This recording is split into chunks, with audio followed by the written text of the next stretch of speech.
Salut, c'est Thibaut pour le blog thibaut.be. On se retrouve dans une nouvelle vidéo où je vais expliquer mon workflow dans Things 3, donc qui est un gestionnaire de tâches développé par Culture et Code. Et donc je vais vous expliquer un peu comment je l'utilise, quels sont les processus que j'ai mis en place pour que ça fonctionne.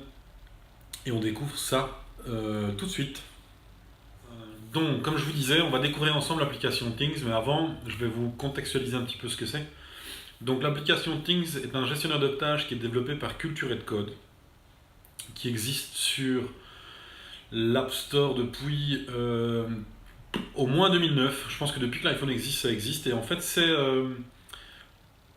un gestionnaire de tâches en fait, qui utilise le principe du GTD. Donc comme j'ai déjà expliqué dans la vidéo sur Evernote, c'est une méthode d'organisation en fait, qui permet de collecter un maximum d'informations et de ne rien oublier. Et c'est une méthode que j'implémente un petit peu dans tous les pendants de mes workflows. Et donc ça commence toujours par une collecte d'infos.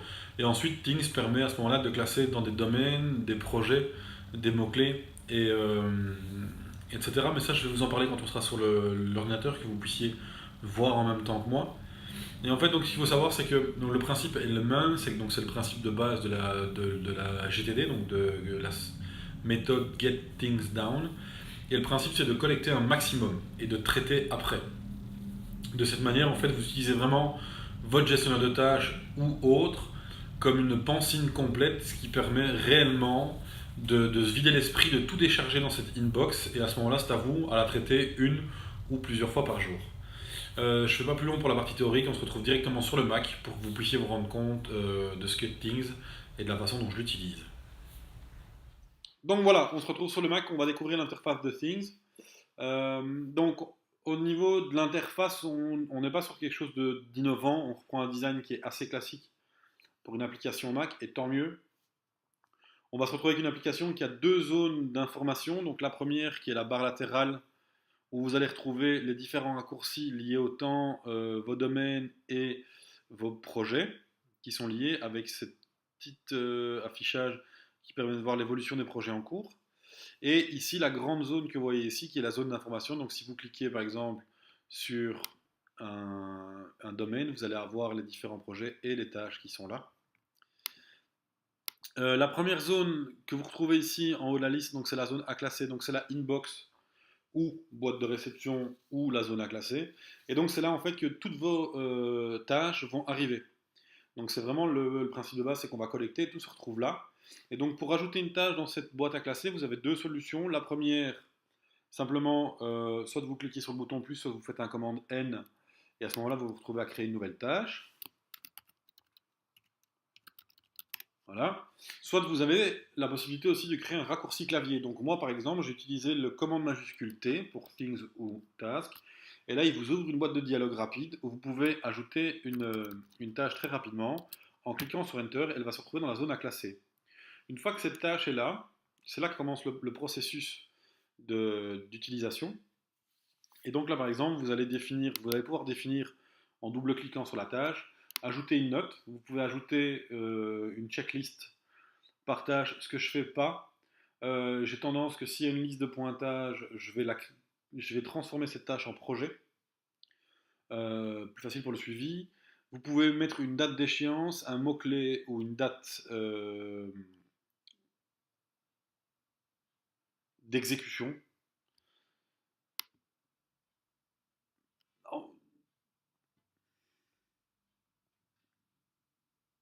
Donc c'est pas vraiment une date d'exécution, c'est plus donc ça c'est votre échéance, donc si elle doit être faite pour aujourd'hui, demain, à l'heure que vous voulez, vous pouvez sélectionner ici le calendrier, vous pouvez rajouter un rappel. Et ici en fait c'est le délai par exemple, donc c'est intéressant si vous avez des projets sur le long terme, où en fait vous allez pouvoir définir la date butoir de votre projet et vous allez avoir, donc par exemple si je prends ici cette tâche-là, décrétant qu'elle est à faire pour le 20 octobre, quand je la clique dessus, vous allez voir, il vous met la date d'échéance et plus le temps va rapprocher, plus il va vous mettre les jours restants. Donc par exemple si je prends une échéance plus courte, donc par exemple pour la semaine prochaine, il met que j'ai 6 jours qui restent. Donc ça permet visuellement d'avoir déjà un état des lieux de la tâche et du temps qui reste pour la faire. Vous pouvez rajouter des mots-clés, donc là vous définissez un peu comme vous voulez les mots-clés, je vous expliquerai un peu comment moi je les utilise. Et donc comme je vous disais ici, une liste de pointage que j'utilise très peu parce que j'ai tendance à partir du principe que s'il y a une liste de pointage, ça devient un projet et donc je le transforme en projet, mais ça c'est mon utilisation perso, ça n'empêche pas de pouvoir le faire.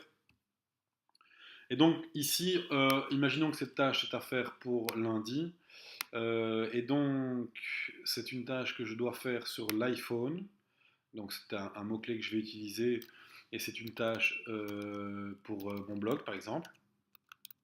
Voilà. Une fois que c'est fait, elle sort automatiquement de la zone à classer parce que comme elle a une date d'échéance, elle est dans la zone à venir. Si je vais à ce moment-là, où est-ce que j'avais? Voilà, elle est ici. Moi, je vais en plus la classer dans ce que j'appelle le domaine rédaction parce que c'est là que je vais traiter tous les événements qui sont liés, toutes les tâches qui sont liées au blog. J'ai pas trouvé de meilleur mot, ça correspond à peu près à ce que j'ai. Enfin bref. Donc, revenons à notre barre latérale. Ici, vous avez donc votre onglet aujourd'hui, donc qui vont être les tâches que vous avez à faire aujourd'hui. Les tâches à venir, donc ça c'est votre timeline. Dans cette nouvelle version, ça intègre directement, vous voyez, les événements. Donc, vous pouvez avoir vos événements de votre agenda. Donc, vous savez comme ça, à ce moment-là, voir ce que vous avez à faire. Les prochainement, ça je n'ai pas très bien compris la différence entre à venir et prochainement. Je n'utilise pas cet onglet, je comprends pas. Et les un jour, donc ça c'est des tâches qui n'ont pas de date d'échéance, qui sont à faire, mais quand vous voulez. Donc par exemple, ça pourrait être, moi ici j'ai une liste lire, voir, écouter. Donc par exemple, j'ai envie de lire de relire l'alchimiste, mais j'ai pas de date d'échéance, et donc à ce moment-là dans le calendrier, je peux mettre un jour. Donc ça veut dire que je dois le faire, mais il n'y a pas de date précise, je le fais quand j'ai envie, donc il se retrouve ici. Vous voyez, donc les choses à faire un jour. Le journal, donc ça c'est votre journal d'événements, donc c'est toutes les tâches que vous avez faites, accomplies et autres. Et la corbeille, c'est tout ce que vous avez effacé forcément. Donc comme je vous le disais, ici on a deux options de classement.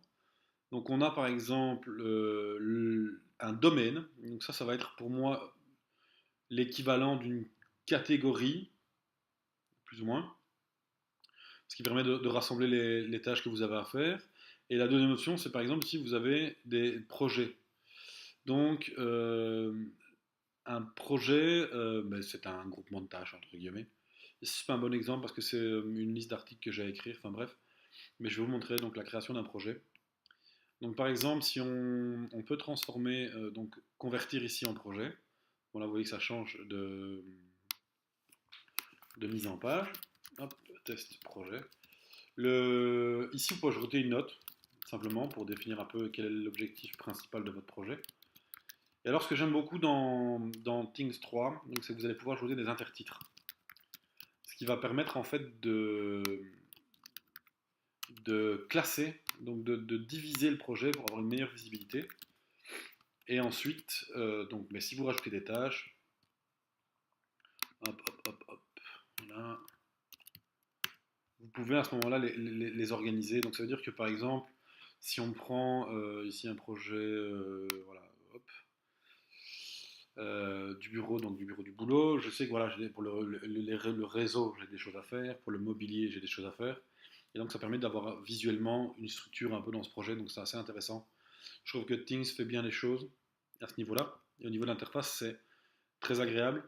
Vous avez aussi la possibilité, si vous êtes fan comme moi de Siri, dans les événements, ici, d'importer en fait les rappels de votre inbox.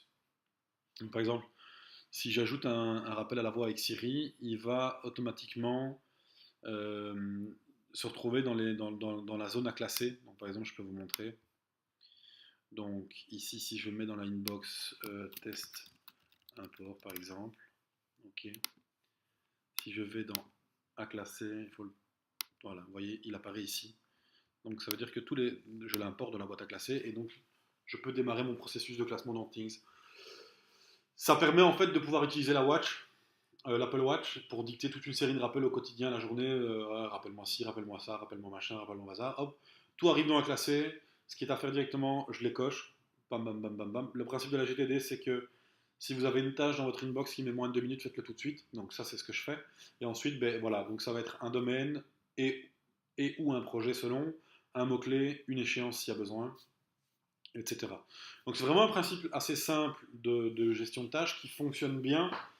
Le seul problème que j'ai moi par rapport à Things, c'est que par exemple dans le cadre du boulot, tous mes collègues utilisent Wunderlist et, et j'ai pas de solution pour importer automatiquement les tâches. Donc ce qui serait très agréable, parce que je sais que je peux le faire avec OmniFocus parce que j'ai testé via l'adresse mail et via, c'est pas IFTTT, c'est Zapier, donc c'est l'autre service.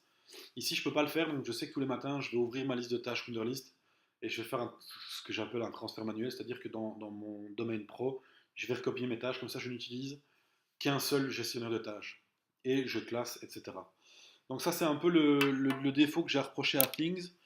L'autre souci, c'est que je ne peux pas, par exemple, transférer des mails directement dans mon gestionnaire de tâches. Je pense que ça va arriver, ça l'est déjà maintenant sur l'iPad avec iOS 11. Je sais qu'on sait faire du glisser-déposer de mails, donc ça c'est intéressant. La bonne nouvelle maintenant, c'est que Things prend en charge les liens vers les autres applications.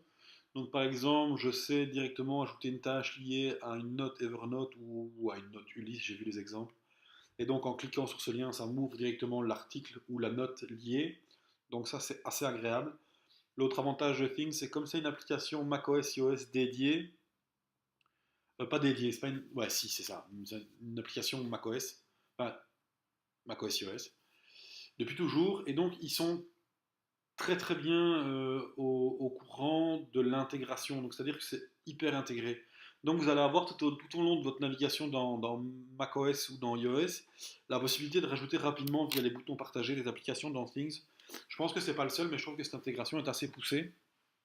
Et donc c'est très agréable et je ne pense que je ne vais pas faire plus long pour la présentation de Things. Je pense que vous avez compris. S'il y a des questions, n'hésitez pas dans les commentaires. Et donc on se retrouve face caméra pour clôturer cette vidéo. Donc voilà, maintenant vous en savez plus sur la façon dont j'utilise Things. J'ai remarqué que la dernière vidéo sur Evernote avait pas mal fonctionné, je ne sais pas encore pour celle-ci. J'ai deux prochaines vidéos qui sont en cours, et donc l'idée c'est toujours de parler de workflow. Mais pour les prochaines vidéos, en fait, je suis parti d'un constat assez simple, c'est que les deux applications que je vous ai présentées, les deux workflows qui vont avec, nécessitent soit un abonnement, soit d'acheter une application. Et donc je me suis posé une question simple à laquelle je vais répondre dans une prochaine vidéo. C'est est-il possible d'implémenter ces deux workflows via ces deux apps dans deux applications natives, macOS et iOS. Et donc on verra comment j'ai transcrit mon workflow Evernote dans Note et comment j'ai transcrit mon workflow Things dans Rappel d'iOS. Mais ça c'est pour les deux prochaines vidéos. Donc c'était Thibaut du blog thibaut.be pour une nouvelle vidéo YouTube et on se retrouve très vite. Ciao à tous!